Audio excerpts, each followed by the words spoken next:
been in business 20 odd years, and the speed that AI is bringing to the change is so phenomenal, particularly for our industry, that almost the plans that we made last quarter are blown out the water because you know, Gemini 3 got released or whatever, and it could do something that it couldn't do before. And we're like, oh, right. So we need to kind of rethink this again. So it's moving so quickly, like I've never seen it before. It's scary and exciting, probably in about equal measures at the moment. This week's Millennial Master is Simon Jenner, co-founder of Million Labs. Simon has spent the last 20 years building, breaking, and rebuilding startups, from his first exit in his mid-20s to launching almost 2,000 companies using no-code, AI, and what's now called vibe coding. That's because the tech has changed fast, but the fundamentals haven't. AI can build your idea, yet it still can't sell it. In this episode, we talk about why AI has made building cheap and selling very expensive, how vibe coding rewrites startups' economics overnight, and why most founders don't fail on product, they stall on distribution. Simon, welcome to Millennial Masters. Where are you joining us today from? Hi, Daniel. Yeah, I'm joining you from my farm in Shropshire. Beautiful Shropshire, I should say. Amazing, because I know you've been building companies since your 20s, and you've gone from cybersecurity to cafes, accelerators. What was the first big leap that made you realize you were wired for entrepreneurship? Yeah, I don't know. So I think it's like most entrepreneurs. I was working for a large corporate in Reading, and I was seeing how they were doing things, and it's like, there's got to be a better way to run this business. So that's when I first started my cybersecurity business. I spun out with a couple of other people that were working there, and we set up this new consultancy and managed services business, and ran that for 7 years through to an exit. So that was my first kind of experience in my sort of 25 relatively early years, running that. Yeah, that was the first itch that was scratched. So it was about 25, 26 when you sold your first company. That's obviously quite an achievement looking back. Did it give you confidence, or did it just like reset your appetite to build again? Yeah, a bit of both, actually. So the weird thing is, so I sold it, had a kind of an earn-out exit on it. So I was there for a few years afterwards, fairly standard with consultancy businesses. But I guess I had this hubris of like, well, I'm young, I've figured out how this works, it's easy, like I'll just do this again. But there was quite a lot of naivety in that, because lots of ways I just got lucky. And, but you put that down to your own skill and expertise, and really it wasn't. It was just a bunch of luck. So the next one, the ones after that were proving that it's actually a bit harder than it looks. Because you basically moved through wildly different worlds afterwards: coffee shops, tech hubs, adventure driving. What's the common thread that ties them all together for you, you think? Well, I suppose like any entrepreneur, sparkly ideas, move between those, but really business. I enjoy the whole setting up, figuring out, is there a market for this, working out how we're going to do sales, etc., and how we're going to market this, what's the go-to-market strategy. I love all that early stage stuff, and that's probably what I'm really good at. And so that's, I get bored after a while. Like, again, lots of entrepreneurs get a bit bored, so tend to kind of jump ship. And tech has been throughout all of that. So even when I had the coffee shops, the day job was still tech stuff. So I've never really left that bit, because that's my background and my expertise. But yeah, I guess the common theme there is just business startups. So Simon, I know you helped shape Birmingham's startup ecosystem long before it was fashionable. And I'm wondering, what did those early days teach you about what founders really need and what they think they need? Because I think there's two big differences there. Yeah, so I think I started in something like 99. So this was sort of at the start of, relatively early into the sort of tech bubble that was about to occur.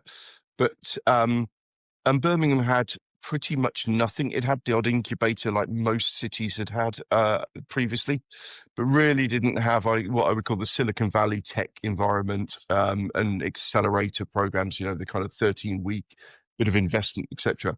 The investors that were sat in Birmingham and largely are still today were very traditional investors that would, once you're a success, they might give you some money.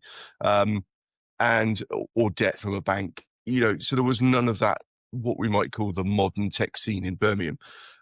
So seeing that opportunity, I actually joined an European funded scheme to start with. They'd got some European money to do something with startups. So I went and helped them set that up and run that. And then that moved into an accelerator that was commercial, left the incubator and created an accelerator.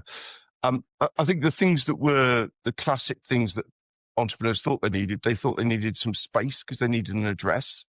They needed to look like a real business, so they wanted an address, so they wanted a bit of space. And they wanted investment. Those two things, they wanted money, or it didn't really matter if it was investment, but they wanted some free money.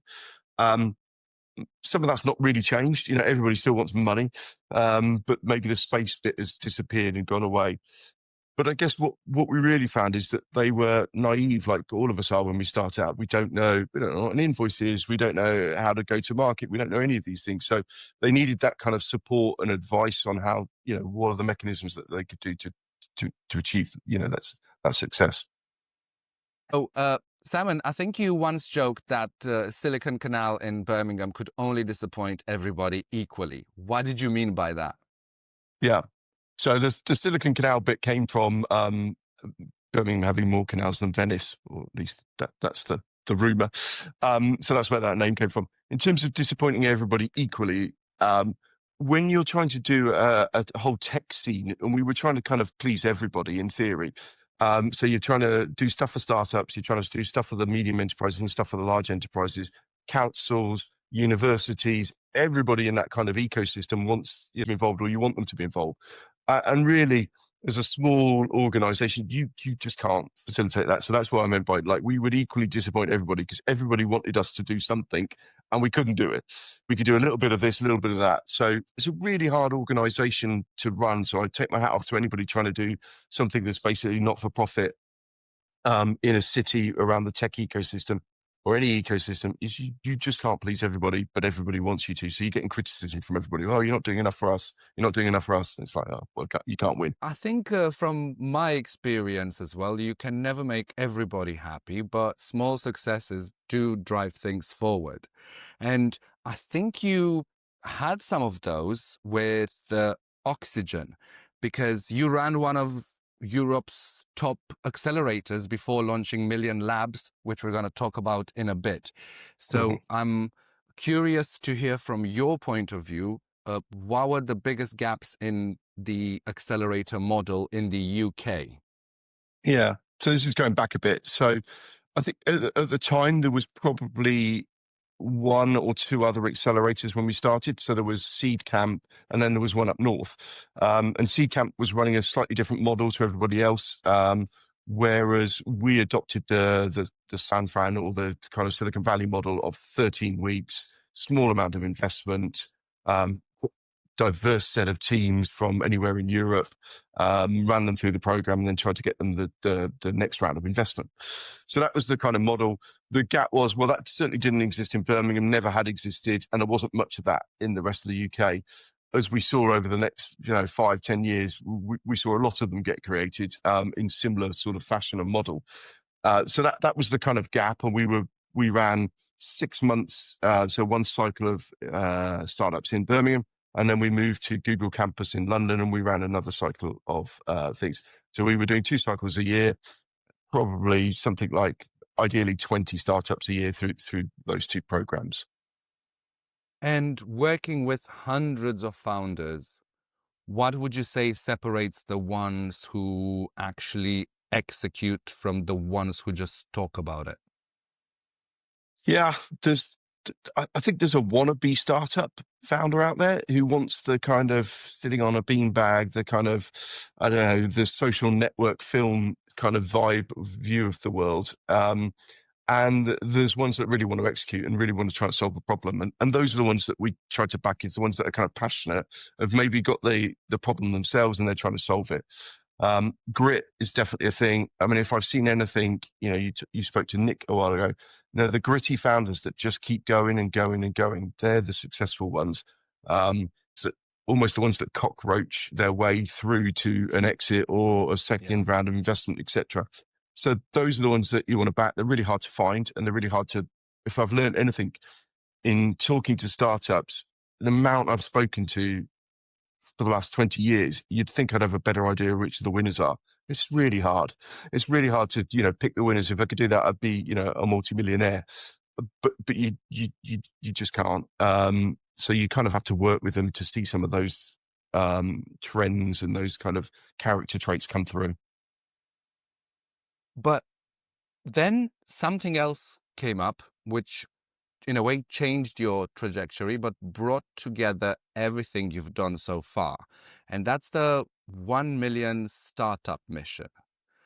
Let's talk about this. Where did the idea come from? Is it a marketing hook, or is it a real North Star that you're aiming for? Yeah. So I think the challenges that I saw over the previous accelerators, incubators, etc., was it's really hard for a single non-technical founder to launch something with a tech. At least it was. So they would need to go and find a tech co-founder, and everybody was looking for that tech co-founder. Tech co-founders could earn $150,000 a year, £100,000 a year. Why the heck would they give that up to come and join a startup that has a very high chance of failure? So that was always the thing. And if you'd got a tech founder, lots of people found one, but they would start and build something and then disappear and they'd have a half-built product. So it was a real barrier to entry. So there was the tech barrier, and then there was the financial barrier. Like, how can I, still pay the rent when I haven't got any income coming in from the startup because it's too early stages? So those were the two fundamental barriers. So come along Million Labs, we actually were trying to build a bank. So my business partner at the time, we were trying to build a bank. He was in the finance industry. I come from the tech. I said, well, I'll come join you and we'll try and do something with the tech. And we built this infrastructure using no code. And that was relatively new at the time, going back 7 or 8 years. And the banking whole thing didn't work. We burnt it out probably in the first 12, 18 months of figuring out that actually we built all the tech infrastructure. That was fine, but the market wasn't quite ready for what we were trying to do. Anyway, at least that's our excuse. But we had noted that we'd been able to build a banking infrastructure in like 3 months. And some of that's because of the moves in APIs and availability of stuff from others, but some of it was because of the no-code platform that we used. So the revelation was, hang on a minute, if you no longer need a tech co-founder because this barrier to entry has dropped, I'm not a coder, my business partner wasn't a coder, and yet we built this infrastructure. If that barrier then disappears, or at least significantly drops, then we're going to get lots and lots more startups. The world of VC, the world of investment is going to have to change, because the reason they needed such big check sizes was because they needed to go hire their tech team. Or one of the major reasons, obviously go to market as well. But and then take the time, possibly a year, if not longer, to work with those tech teams to deliver the MVP or the alpha or the beta product that would hit consumers. Totally. Really quick would be 6 months. Most teams were 12 to 18 months in the kind of tech coded world. So yeah, you needed a check size, fairly large check size, just to get you through that stage, not only hire the people, but get you through that stage. So that barrier we could see was dropping away. And no code was potentially going to be the answer to some of those problems that startups were having. So our hypothesis was, well, okay, we're now going to create not just a handful of startups a year, there's going to be millions of these things, literally millions and millions of these things. So how do we help those new people, new founders coming into the market going, well, actually, I can get something built now. And that's where Million Labs was kind of pivoted into, from this banking play into what it is today. So million startups, no, actually it's probably realistic. I mean, it's still as you say, North Star, big, hairy, audacious goal, but it's probably realistic. And because now of these AI no-code tools, and feel free to name drop as many as you wish and you can recommend. Um, I'm wondering, what's the most underestimated skill now, if you don't need a technical co-founder, to have when you start a no-code business or idea? Yeah. So the new tools that have come around, actually, they've been around for a long time. If you're old enough, you remember Visual Basics, Access databases, things like that. So they have been around, but they weren't really usable. They weren't certainly usable as web in the cloud, as it It was were. They still were, a screen of code for anybody non-technical. yeah, but they were very visual. You could drag and drop and do stuff with. And that's really what the new tools have brought. They brought a visual layer to it. If you could do PowerPoint and you could do Excel, then you could use a visual no coding tool. So that's where we've got to. And then probably more recently, literally in the last year, we've got to the point of what we're now calling vibe coding, which allows you to use an AI prompt to do it. So prompting is going to become the skill, and being able to prompt your way to build an app. That's what we're seeing now. It still helps to have some at least logical understanding of, like, well, if I do this, then this is likely to happen, so that you can talk to it and inform it and help it get there quicker. But to be honest, anybody could now prompt their way to an app, which is a massive step change again. We've gone from, let's say, the average tech product costs at least £100,000 to deliver. With no code, it dropped to 10 to 15, and now we're going to see it drop to 3 to 4. Okay, so you can build Airbnb for under 10 grand now. And there's still a stigma though around no code. Some people say they're fine for prototypes, but not really like real products. Do you think this is right or wrong? Sometimes people talk about security issues in the way even the login can work into a product. What has been your experience around this? Yeah, I mean, so the early stages of no code, going back 5 years ago, yeah, I'd agree with you. Like, you wouldn't release a product on it; you'd build a prototype on it. But that statement made by others, it is a legacy statement from 5 or 6 years ago, and it's the Mm-hmm. same with vibe coding. I've met people who go, "Oh, I tried vibe coding last year; it doesn't work." Yeah, that's from last year. Literally, it's moving that fast. If you tried it in the last 2 months, you'd realize it did work. So I think things are changing really fast. Sure, there are challenges with anything, but it's no different to code. You can build insecure, unscalable crap code, and you can build the same in vibe code as well. It's equally possible, but you can also build secure, scalable. We've built, I think we're sort of 10, 12 projects in with startups now in vibe coding, pure vibe coding, and they're Mm-hmm. scalable. We've got hundreds of users, and it'll easily scale to hundreds of thousands of users, no problem, and it's secure, etc. So I don't think it's a drama. Just to make a distinction here, so we're calling vibe coding the AI-assisted promptable coding, which I believe you previously said that it eats no code's lunch. What Yeah. did you mean by that?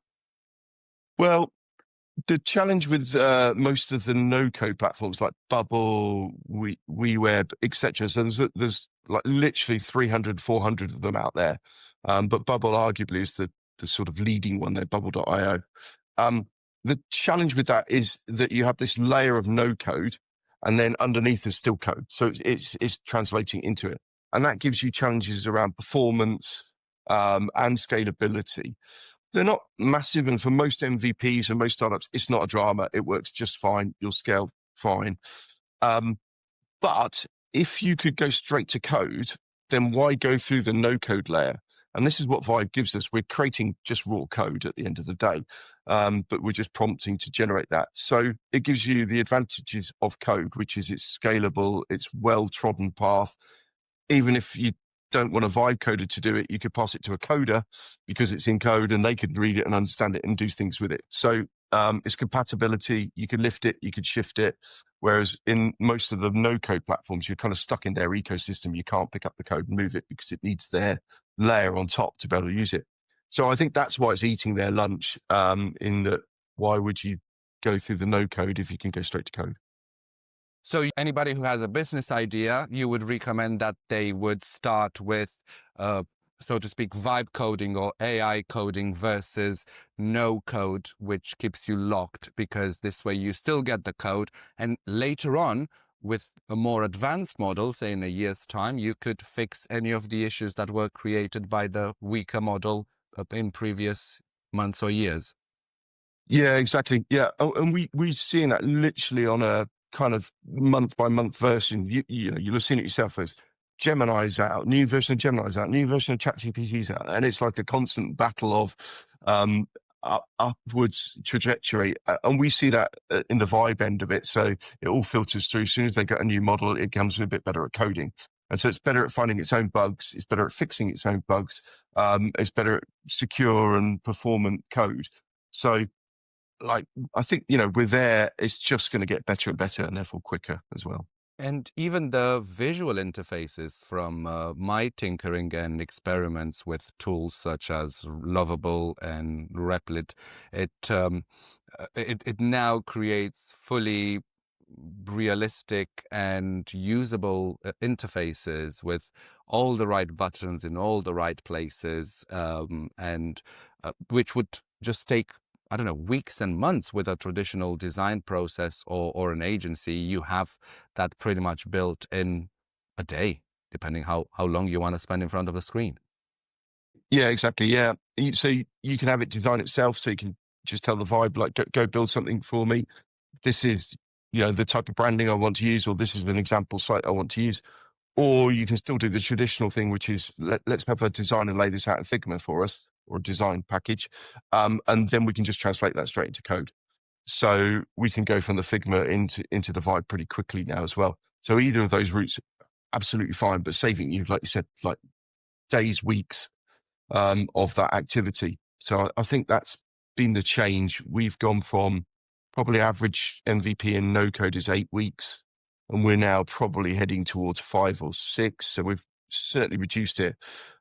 I think the bit that's left is the testing. So, Hmm. and Very that important. really important. So obviously Vibe still makes mistakes and still will not fully maybe complete a feature. So you still got to do quite a lot of testing to prove that it has done it or it hasn't done it, etc. And that's the slow bit, because that's back to humans. However, we're already starting to see some improvements going on in there, and kind of AI testing and ability for it to almost like, oh, I'll log in, I'll click that button, etc., and learn its way through the app. So once that is completed, I think we'll be down to, you know, a few weeks to build a minimum viable product, which is like a game changer from what we were talking at the start of this, 18 months maybe, and we're down to 2 or 3 weeks. So you said no code dropped build cost by 10x. Then the AI dropped it another 10x. What happens next to the startup economy if we could have, 10 times more startups than we have now? Yeah. Yeah, it's an interesting sort of thought process to go through. What happens if we've now got that barrier's gone, the tech barrier's gone, and anybody with a credit card, a few thousand pounds can get through that? Then clearly the next barrier, which was always there and was probably arguably the hardest, but less startups got that far, is the sales and marketing, the go-to-market piece.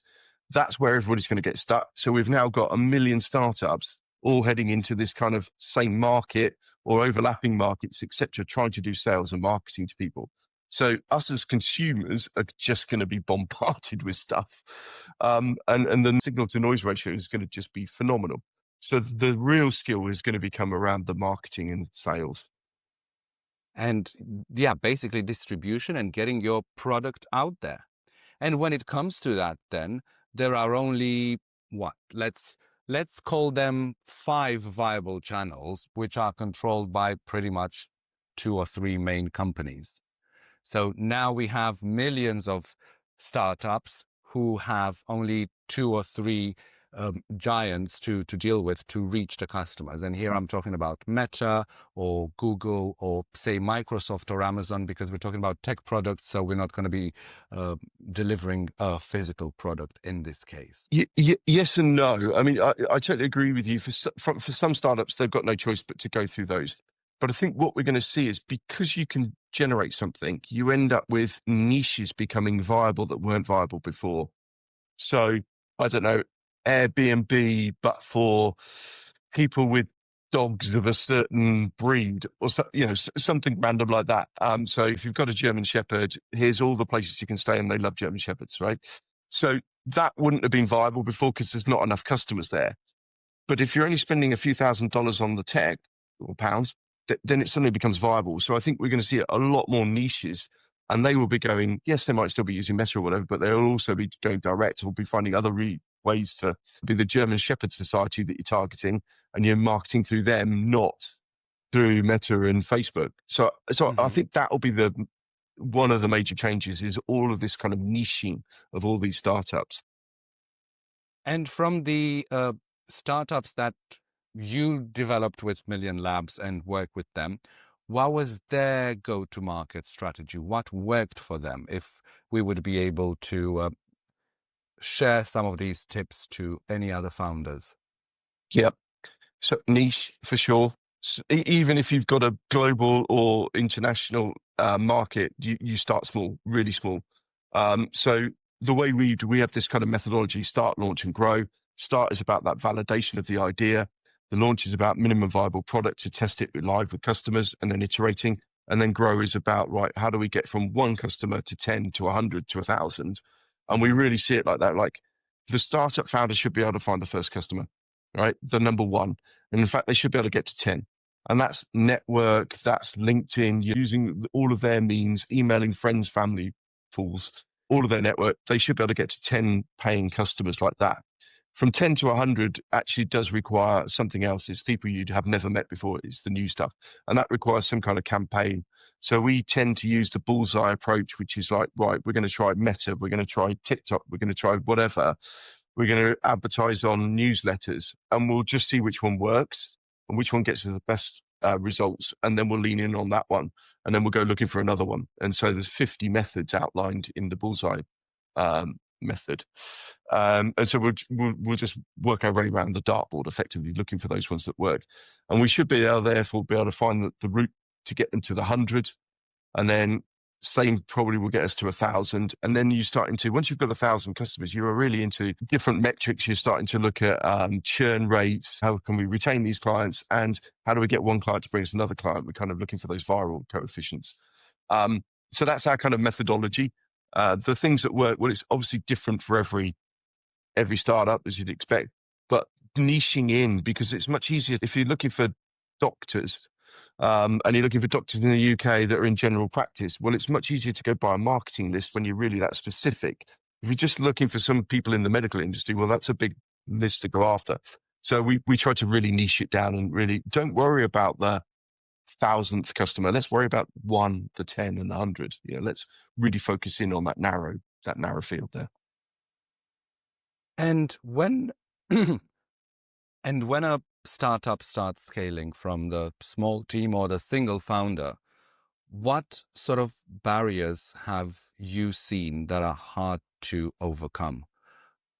When you just spend, like you said, a few thousands to get a product out there, and maybe it's just one person, sometimes two, when does it become a bottleneck and they need more funds in order to grow the business?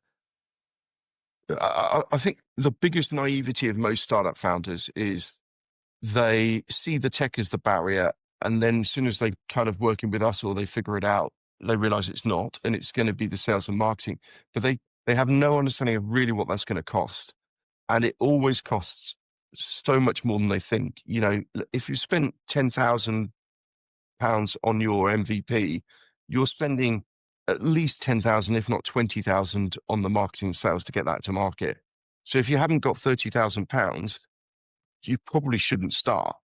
But everyone assumes, well, I've got social media following, I'll use that. And they've got a few thousand Twitter followers or whatever it is, and you realize you get zero from that. You need 100,000 Twitter followers or 1 million Twitter followers to kind of get anything. I should call it X, but to get anything from, like, the scale needs to be so high if you're going to do things about social media. So there's a lot of naivety we see in that. And that's So organic social media as well, because that's where the paid element comes in. People think, oh, I will post something to my followers and everybody will see it and X% will go for it. But from my experience and a lot of the things that I've seen, that's hardly ever the case, or at least since 2020 onwards, when the social networks changed significantly.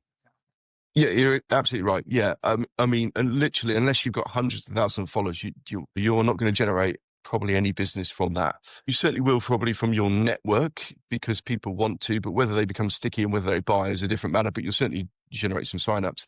But I think that's now the biggest barrier, and that's the biggest naivety, because people just really don't know what it costs. If you've never done meta ads, you don't realize it costs $50 to acquire a customer, or $500 to acquire a customer, until you do it. So Or at least £1.50 or a click, so to speak, which yeah, doesn't £1.50. guarantee anything. Exactly. Yeah. So that's the other sort of naivety. You have to layer it up for them, and you have to say, well, look, if it's £1.50 a click, that means that somebody came through to your landing page, whatever it is. How many people are actually going to sign up, and then how many are actually going to pay? And so that might be, well, 100 people are going to click and one person's going to sign up, and no people are going to pay. So I need 1,000 to get 100 to get one pay. So the ratio's there. So we help them explore that and try and understand that, because that's really critical for being able to scale. People will talk about content, but content marketing plays generally don't bring you customers in the short term. They're a long-term play, 6 months, 12 months, 18 months. They will pay off, and you should do them, but they do not bring you customers in the first 6 months. So how are you going to pay the bills? You need to probably use ads to do that, and therefore that's going to cost you money. That's the bottom line. And would you say that then you do need less money to get a product out there, but you still need that money to market that product? So it doesn't mean that overall the startup cost has reduced.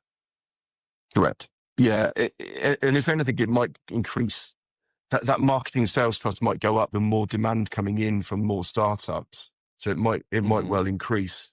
And that's going to be a real challenge. And the real hustly startups that go looking for those little niches, go looking for those kind of little ways of getting things, posting on Reddit, whatever it is, finds those little gaps where they can find 5 customers there, 5 customers there. They're going to be the winners. But I think I see in the data that we get back from our startups, there is a startup founder that's obviously got enough money to get over the tech hurdle. But as soon as they realize how hard it is, they just give up in the sales function. So we lose most of our startups in that sales and marketing piece. Probably, well, our average startup lasts 7 months before they're dead. So they're a few months in the build, and then I don't know, let's say 4 months trying to do go to market, and then they give up and die. And that it's interesting you say that, Simon, because this was one of my questions coming up, so I'll bring it up now. When do you tell a founder to quit? Or do you ever? I never do. I might say all the data suggests that this is not working, but they're only a pivot away from fixing that. So you never know.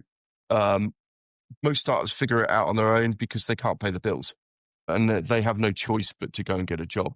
Now, that doesn't necessarily mean the death of the startup. It means it becomes a side hustle. So it shifts. And actually, 9 times out of 10, that side hustle will end up working if they can deal with the job and the side hustle. And I think most of our successful startups actually start off as side hustles, and they become a full-time startup as a result. So if I was to look across our spectrum of the types of startups we deal with, we have the ones that quit their job. I'm all in, I'm going for it. We have the people that are experts in their field. Let's say they're a professional, they're a lawyer, but they're building something on the side. And we have the ones that are kind of funded. They managed to get funded via a PowerPoint, or they built some MVP themselves and they get funded. I think the side hustlers are probably the most successful.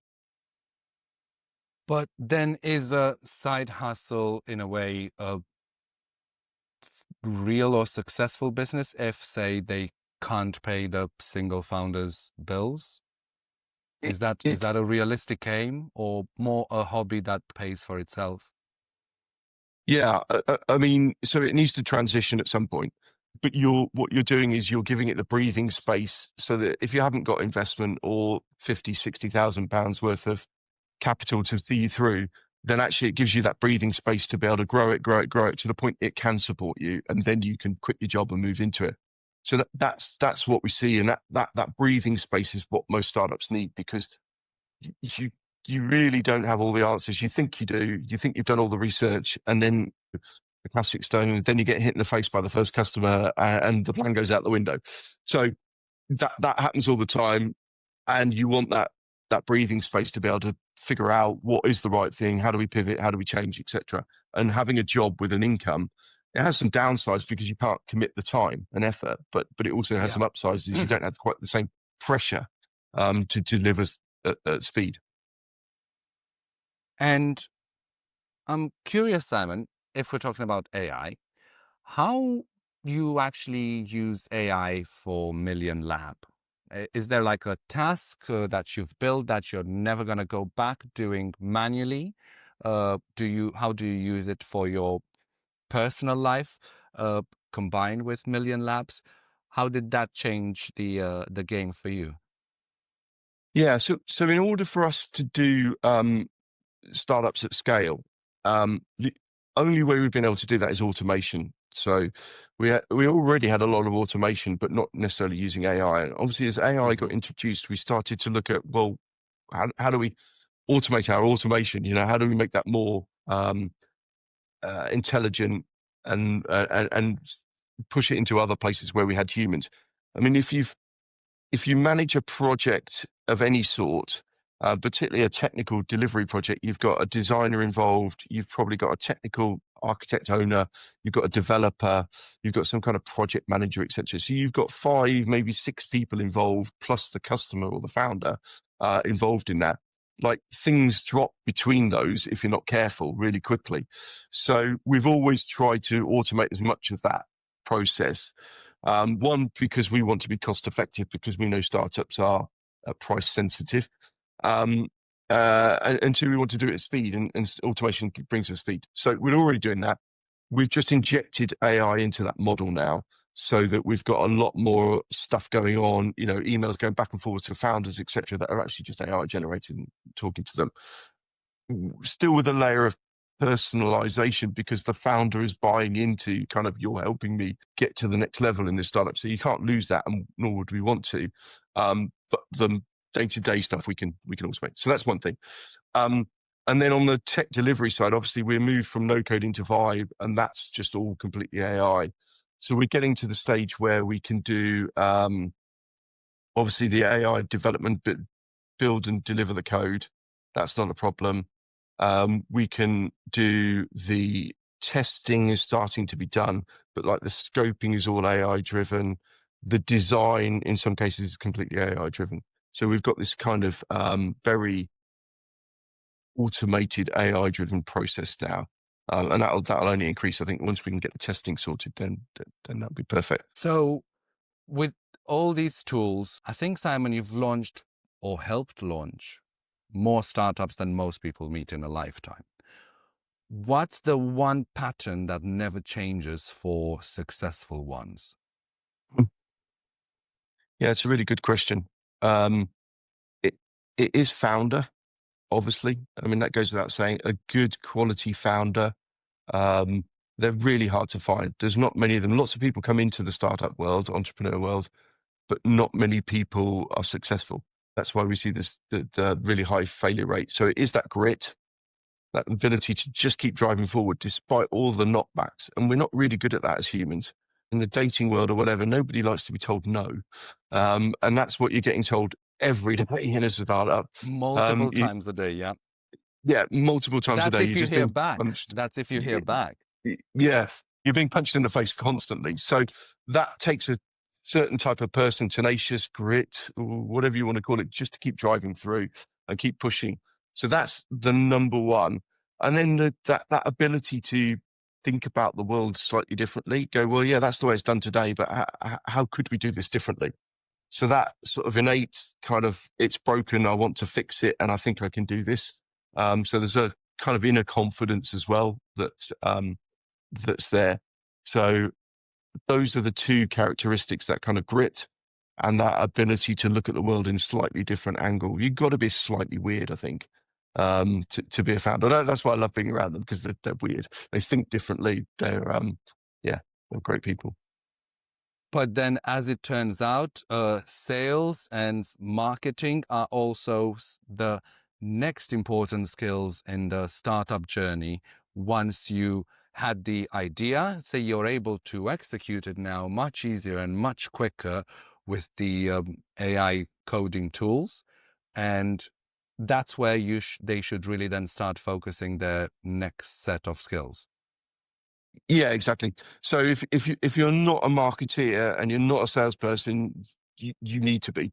I think you always did, whether you like it or not. Where the founders, tech founders were great because they could get over the tech hurdle, but they were rubbish because they couldn't sell anything. So have an amazing product that they couldn't sell.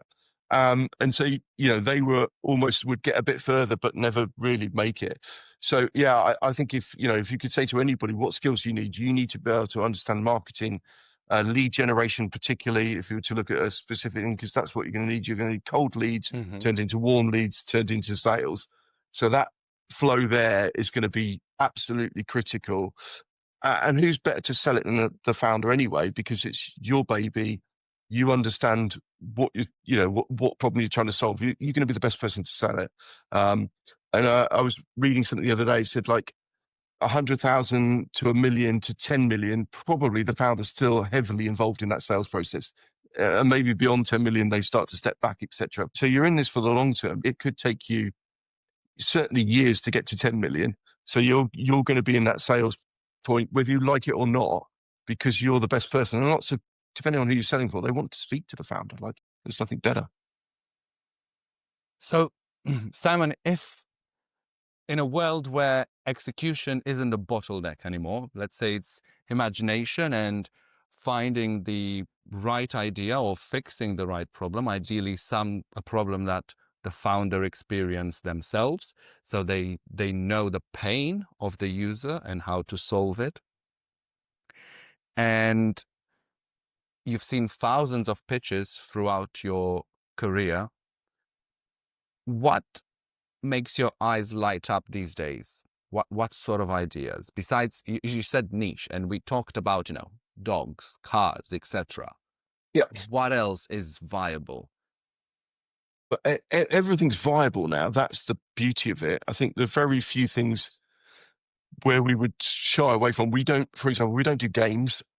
It's a very specific market. So that type of thing, we tend not to do gambling apps, but not really because they're not technically viable, but they are. I think the things that really attract us, we've done a relatively recent investment. So we do a bit of investing as well alongside paid work in Million Labs, is a patient simulator for doctors. So doctors that are in training, they have to do a lot of scenario-based learning. So patient comes in, says they've got a scratch, or got a cough, a persistent cough, etc. So we help this UK-based startup, build a patient simulator using AI. So AI generate all the patient case studies. We then have an interactive avatar that you can talk to, and it's like being in front of a patient. And that's fairly revolutionary, particularly in the medical industry, because things are relatively slow moving. It's a doctor who's just come through training. He's now graduated, who came up with it. So he's a industry expert. He could see the problem. So he sat in the problem himself because he'd just been through it. And he raised a little bit of investment, not just from us, but from some others. So those type of people, he's got the expertise in the niche. That's great. Tick. So he understands the market, etc. He understands who he's selling to because it was him just a few years ago. He's already raised a bit of investment, so he's shown that he's got a bit of tenacity to get out there and present it, etc., and pitch it. and he's built a bit of a product, a first version of the product he'd already built. So, that's perfect for us because we can actually take him to the next stage. And he's exactly the type of person that we're looking for with that kind of expertise and tenacity, etc. Now, Simon, I know you run adventure off-road trips in your spare time. Is that right? Yep. Yep. What's the connection, say, between leading a 4x4 convoy through the mud and, leading founders through the chaos that can come when they launch their business? Yeah. Yeah. I mean, you're making me think, what is the connection there? I suppose for me, it's a little bit of danger, risk. As entrepreneurs, we have different risk thresholds to most normal people, and that's what allows us to do what we do. And I think it's the same in my sort of hobbies, etc. Like, I enjoy the going out in the mud. We may come back, we may not come back, or at least the vehicles may not come back because we'll get stuck and we have to fix them. That kind of spontaneity of sort of an emergency, I really enjoy. It's the fight or flight. It's kind of a good feeling, and I like sharing that with other people and taking them on that journey and showing them like some of the hints and tips of how can you get the vehicle from one side of the bog to the other side of the bog, or the desert, or wherever we happen to be.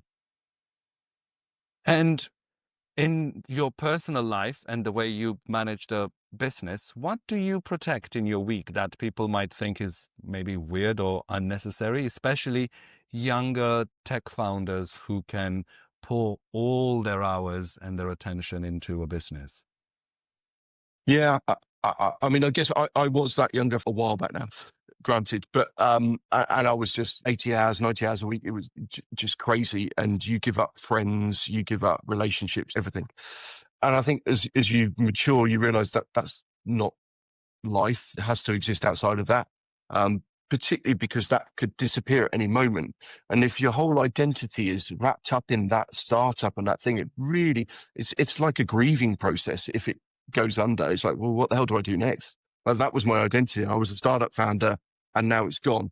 So I think you have to be slightly careful and keep yourself, and that comes with age, I guess, and hindsight. But the things that I protect is my dog walk in the morning. So I'll do an hour dog walk, and that's my podcast time. That's my get out in the fresh air, etc., and reflect on what's coming up, what's next. It's kind of that strategic thinking piece. Definitely protect that. Obviously, protecting family time as well.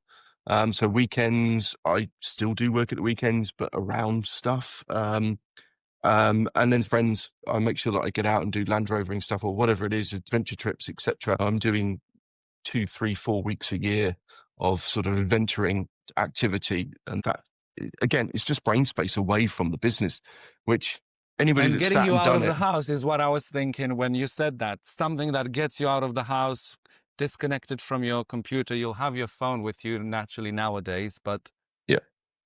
Yeah, exactly. But I have a great business partner, and actually the business runs itself. So I'm lucky in that position where I don't have to work day to day in the business. But yeah, you're right. It gets you out. But I think it's that time to reflect back on the business. It's really hard when your hair's on fire and you're in it doing operational stuff and sending an email, doing whatever. It's really hard to see what's coming. That brick wall that you might be running into is too late lots of times. So that ability to step back in strategic view, business and partner, I said I was in Germany last week and we were having our quarterly catch up.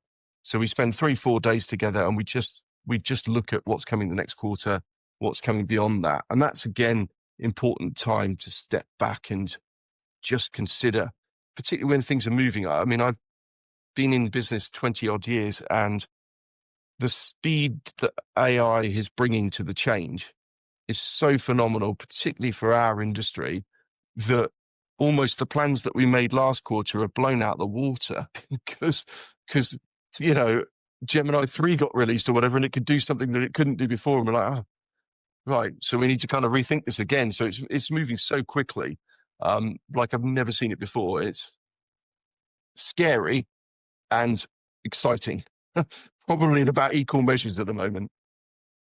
well, I'm not going to get you to look into a crystal ball into the future right now, because I know that will be hard, especially as we said, with how quick the developments move. But as we prepare to close and reflect on everything so far, what's a truth about building that, say, took you 10, 20 years to learn through your business experiences? What's the truth about building? I think entrepreneurs, most of them still hold this um, feeling that they don't want to be disappointed. They don't want to be told no, because for humans, we still don't want that. Even though we have a higher propensity for being told no, we still have it.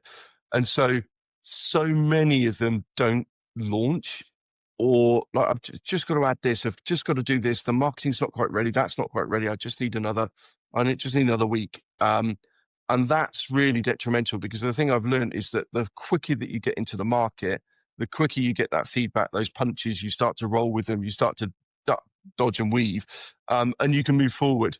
But so many people delay that and just keep pushing it and pushing it and pushing it. And actually, as they say, you want to be embarrassed by it. You want to be like, oh, I know it's not good enough. But that feedback that you'll get from somebody, well, it's not good enough because that's crap, that's rubbish, that doesn't work. That's what you need, because you might never have spotted it, but you've waited another 3, 4, 5 weeks to find that out. So I think that's the key lesson: is get out there, get it into the market, and then just get that customer feedback. Like, have those really difficult, uncomfortable conversations. So kind of like try and skip over launch anxiety. Yeah, skip over launch anxiety, jump off the deep end, however you want to define it. But just if you're constantly saying, I just need this, that's when you need to check yourself and go, do I really? I mean, even internally, we have conversations around, well, why don't we try this service? Oh, we've got to build this, build that. And we go, hang on a minute. No, we don't. We just need to put up a landing page that says we do it. And let's see how many people click on it. So we still try to act like our startups, even though we're established business with kind of 60 people, etc. We still try to do that because actually it's the right thing to do. Like, why build all the stuff behind it if it never sells a thing? Why don't we sell it and then apologize because it's not ready? Because that's easier. And finally, Simon, what's the piece of advice you'd give your 25-year-old self before that first exit? Uh, I, do you know what? The thing that niggles me all the time is, am I taking enough risk? And as you get older, I think it gets harder because you've got a mortgage, you've got family, and those risks don't just affect you. When you're in your 20s, 30s, whatever, and you're on your own, then I think it's easier to take those risks. And I see some entrepreneurs that have taken really big risks, and you're like, oh God, that's really ballsy. I wish I could take those level of risks, because the successes, I mean, the failures are are pretty horrific, but the successes are also Yeah. higher. So, but it's that risk tolerance. I always wish I had a bit more risk tolerance, but who knows? So you wished you would have taken more risks and bigger risks. Yeah, yeah, definitely when I was younger, because that was the right time to do it. So maybe I sold too early. Maybe I exited before I could have grown that into a larger business, etc. And I think back then I was more focused on, well, can I raise investment for it? Can I grow it, etc. And I'm still there, probably not raising investment, but still in terms of, I want to grow this. But there's some great statistics. It's like the people that make money are the ones that see the business through for 10 years plus. You know, that's if you've got the grit to get it through the 10 to 15, 20 years over that lifetime, you will make much more money than most of the exits, because you'll be pulling 500,000, maybe 1 million profit out of it a year. Um, do that over 10 years and you've suddenly got 10 million. Well, that's, the average exit, certainly in the UK, is way below that. So maybe you just have to rethink about the way you, Especially when the cap table changes with more investment, actually you could be left with way less at the end of it. way less. I mean, let's be honest, most investments never exit. So that's number one. And even when they do, as you say, you're so diluted. Even if you started off with 50% as a co-founder or whatever, you might be down at 10, 20, but maybe even single digits by the time you get to an exit. I think if you've got a good established, solid business, you could actually be taking out more over the long run than somebody that has a good exit, or what looks like a good exit. And Simon, I know you've also been a mentor for years for many people. To leave something inspirational at the end of this episode. What's something founders should stop romanticizing about entrepreneurship? I think there's two things. Probably one's a positive and one's a negative. Is one, the positive is the freedom. Like it's your world. You can devise it. If you want to go for a dog walk in the morning and only work till 3 a.m, that's fine. Like it brings you massive amounts of freedom, and I think that's worth a lot of money to most of us because we can go on holiday, we can do whatever. The flip side of that is obviously there's a lot of work to be done, but you can do it in your timescales when you want to, when it suits you, not when somebody's telling you to. So I think that's the positive. I think the negative is what everyone should realize is you're in this for a long journey. I don't think I was described a marathon, not a sprint. I don't think it's even a marathon. And in the marathon, it's 26 miles and you're done. With a startup, you have no clue how far this distance is. You're running and you're running and you're running.